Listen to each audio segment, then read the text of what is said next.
আবার দুর্গা পূজায় গিয়েও বলে এটা বাঙালি জাতির উৎসব। নওয়াজুবিল্লাহ। আমি বুঝি না এরপরেও তার ধর্মমন্ত্রিত্ব থাকে কেমন। এইটা মৌলানা নামের কলঙ্ক। চাকরি রক্ষার জন্য থামেন, চাকরি রাখার জন্য মানুষ এইভাবে নিজের ঈমান নষ্ট করে। আরে বাবা, দুর্গা পূজা হিন্দুর উৎসব।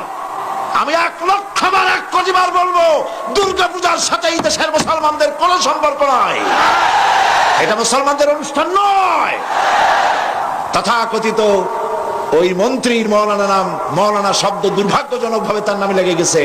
আর হইতে পারে এই মুসলমানদের জন্য নিশ্চয়ই নয়। এটা হিন্দু ভাইয়েরা তাদের ধর্ম পালন করুন, আমাদের আপত্তি নেই। আমরা ঈদ করি, তারা পূজা করবে, কিন্তু ওইটা আমার উৎসব। এই কথা কেন বলবো আমি? হিন্দুরা কি কোনোদিন বলে যে ঈদ আমাদের উৎসব? তো তুমি তোমার চাকরি রক্ষার জন্য এত পাও চাটো কেন? একটু লজ্জা টজ্জা থাকা উচিত, ঠিক কিনা? শরম থাকা উচিত, পার্সোনালিটি থাকা উচিত।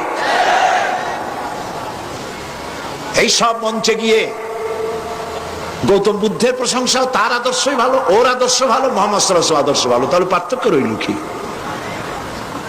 গোলালু মার্কা নেতা, গোলালু ভর্তায় চলে, চিংড়ি মাছে চলে, গোশতে চলে, মাছে চলে। গোলালু কোনো জায়গায় বলে না যে এটা দিয়ে আমারে হবে না। কাজী ওরে পূজায় ফুলের মণ্ডপেও চলে, ঈদের মাঠেও চলে, সব জায়গায় চলে, জাহান্নামেও চলবে। আমি কারোর সাথে মিশে যাই না।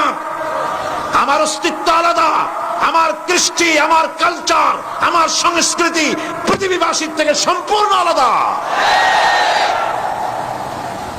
আমি আমার আলাদা স্বাতন্ত্র, আমার আলাদা স্বাতন্ত্র নিয়েই এই পৃথিবীতে আছি এবং বেঁচে থাকবো ইনশাআল্লাহ।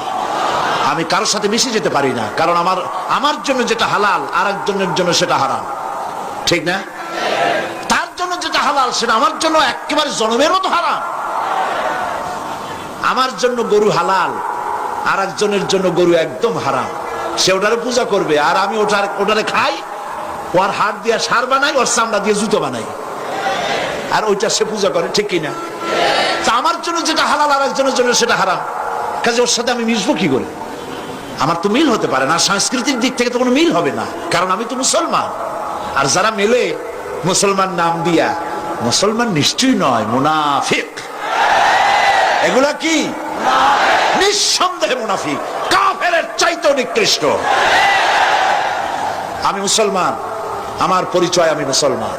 আমি মুসলমান হিসেবে বাঁচতে চাই, মুসলমান হিসেবে মরতে চাই, মুসলমান হিসেবে কিয়ামতে আল্লাহর দরবারে উঠতে চাই।